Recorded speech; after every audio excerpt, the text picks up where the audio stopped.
हमारे पास से जब एक खूबसूरत लड़की गुजरती है, तब हम उसके बारे में बहुत ही गलत सोचने लगते हैं। उसको पाने की कल्पना करने लगते हैं।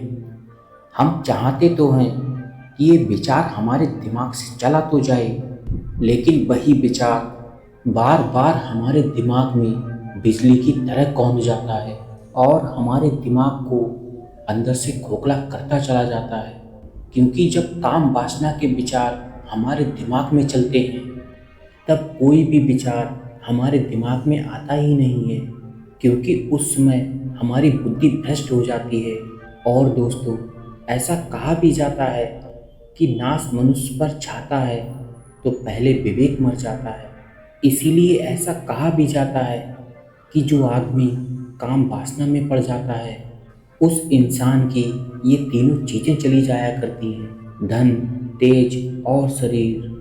क्योंकि भगवान गौतम बुद्ध ने कहा है कि जो आदमी ये तीनों चीज़ों को समझ लेता है कि असली सुंदरता तो तन में नहीं मन में होती है, उस दिन वो इंसान असली मार्ग पर चलना शुरू कर देगा। यदि आप भी इन काम वासनाओं के विचारों से मुक्त होना चाहते हैं, तो दोस्तों यकीन मानिए, ये कहानी आपकी बहुत मदद करेगी। तो चलिए शुरू करते हैं। ये बात उस समय की है जब मगध राज्य में एक बहुत ही सुंदर गलिका रहा करती थी, जिसका नाम था श्रीमा। श्रीमा इतनी खूबसूरत थी कि यदि कोई भी आदमी उसको देख लेता तो उसको पाने की कल्पना करने लग जाता। श्रीमा की सुंदरता के साथ साथ उस नगर की सबसे अमीर औरत भी थी। एक बार उसने भगवान गौतम बुद्ध के उपदेश सुने, तब उसको समझ में आ गया कि असली सुंदरता तो तन में नहीं मन में होती है। और उसके बाद वो गौतम बुद्ध की उपासिका बन गई और उसने प्रण किया कि वह अपना सारा जीवन बौद्ध भिक्षुओं की सेवा करने में व्यतीत करेगी। और उसने निर्णय लिया कि वह हर रोज 8 भिक्षुओं को अपने घर भोजन कराएगी। खाना वह खुद ही बनाती और बौद्ध भिक्षुओं को खुद ही परोसा करती थी। संघ के अंदर जितने भी बौद्ध भिक्षु थे, हर रोज 8 भिक्षु ही भोजन के लिए आया करते। खाना इतना स्वादिष्ट होता था कि हर बौद्ध भिक्षु खाने की बहुत तारीफ किया करते। एक दिन ऐसे ही 8 बौद्ध भिक्षु खाना खाने के बाद वापस अपने संघ में जाते हैं। तब उन्हीं में से एक बौद्ध भिक्षु उस खाने की बहुत तारीफ कर रहा था। वह कहता है कि आज तक अपने जीवन में मैंने इतना स्वादिष्ट भोजन कभी नहीं खाया, और जिसने हमें खाना परोसा वह औरत भी कितनी खूबसूरत थी। उस औरत को देखकर ही हमारा तो मन भर गया। और उसके बाद तो जब हमने खाना खाया तो खाना तो बाकी बहुत स्वादिष्ट था। खाना खाकर तो बहुत मज़ा आया। ये बात पास में खड़ा हुआ एक बौद्ध भिक्षु सुन रहा था। जब उसने ये सब बातें सुनी, तब उसके मन में ये विचार आया, जब ये बौद्ध भिक्षु उस औरत के बारे में बता रहा है तो वह कितनी सुंदर प्रतीत होती है, तो असली में वह औरत कितनी सुंदर होगी। कल ही मैं उसके घर खाना खाने जाऊंगा। उसके बाद वो बौद्ध भिक्षु अपना पात्र लेता है और अगले ही दिन वह श्रीमा के घर भोजन करने के लिए चला जाता है। जिस दिन वो खाना खाने गया, उस दिन श्रीमा की तबीयत बहुत खराब हो गई थी। उसे बहुत तेज बुखार था। इसीलिए श्रीमा के घर जो नौकर थे, उन्हीं ने उस बौद्ध भिक्षु को उस दिन खाना परोसा। जब उस बौद्ध भिक्षु ने उन नौकरों को खाना परोसते हुए देखा, तब वह सोचने लगा कि आज वह स्त्री क्यों नहीं आई। वह बौद्ध भिक्षु तो बता रहे थे कि बहुत ही सुंदर स्त्री खाना परोसती है, पर यहाँ पर तो नौकर जाकर खाना परोस रहे हैं। वह बौद्ध भिक्षु ये सब सोच ही रहा था। तभी श्रीमा उसके सामने आती है। श्रीमा को घर का ही एक नौकर पकड़ रखा था, क्योंकि उसकी तबीयत बहुत खराब थी। वह खड़ी भी नहीं हो पा रही थी। उसके बाद उस श्रीमा ने कहा कि महाराज, मेरी तबीयत बहुत खराब है, इसलिए आज मैं खाना नहीं परोस पाई। मेरे नौकर खाना परोस रहे हैं, पर ये खाना मैंने अपने खुद हाथों से बनाया है। पर जब बौद्ध भिक्षु ने उस श्रीमा को देखा, तो वह बौद्ध भिक्षु उस श्रीमा को देखता ही रह गया, क्योंकि श्रीमा बहुत खूबसूरत थी। बौद्ध भिक्षु अपने मन में सोच रहा था कि ये स्त्री तो बीमार है, फिर भी ये कितनी खूबसूरत लग रही है। अगर ये बीमार ना होती तो कितनी खूबसूरत दिखती। बस उसी के बारे में वह बौद्ध भिक्षु ये सोचता रह गया। उसके बाद जब उसने उस खाने की तरफ देखा, खाना भी बहुत अच्छा दिख रहा था। उस बौद्ध भिक्षु ने वो खाना खाया ही नहीं, क्योंकि वो तो बस श्रीमा के बारे में सोचने लग गया, उसे पाने की कल्पना करने लग गया।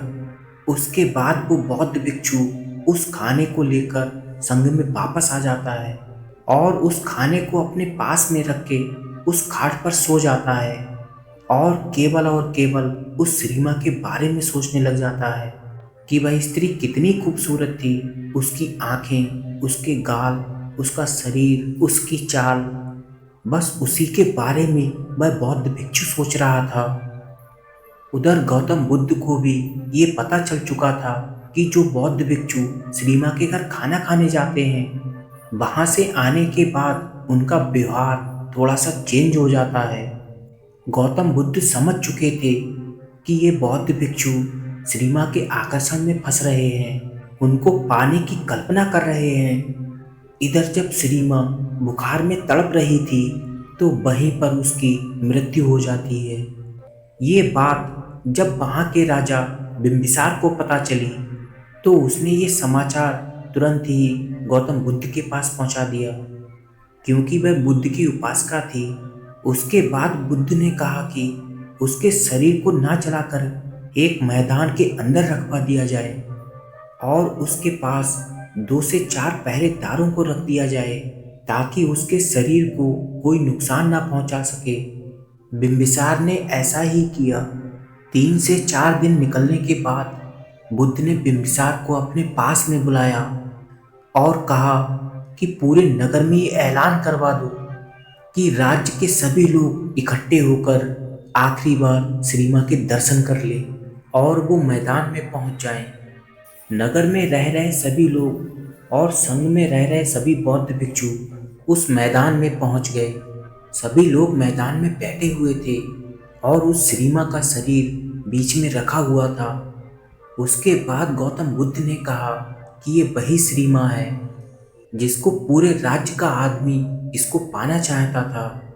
हर कोई इसका ख्वाब देखना चाहता था।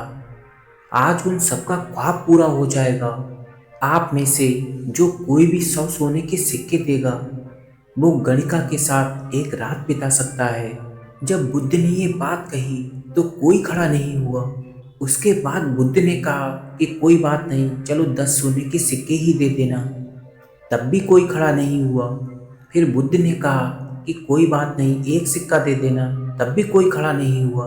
अंत में बुद्ध ने कहा कि कोई बात नहीं, सिक्का देने की कोई ज़रूरत नहीं।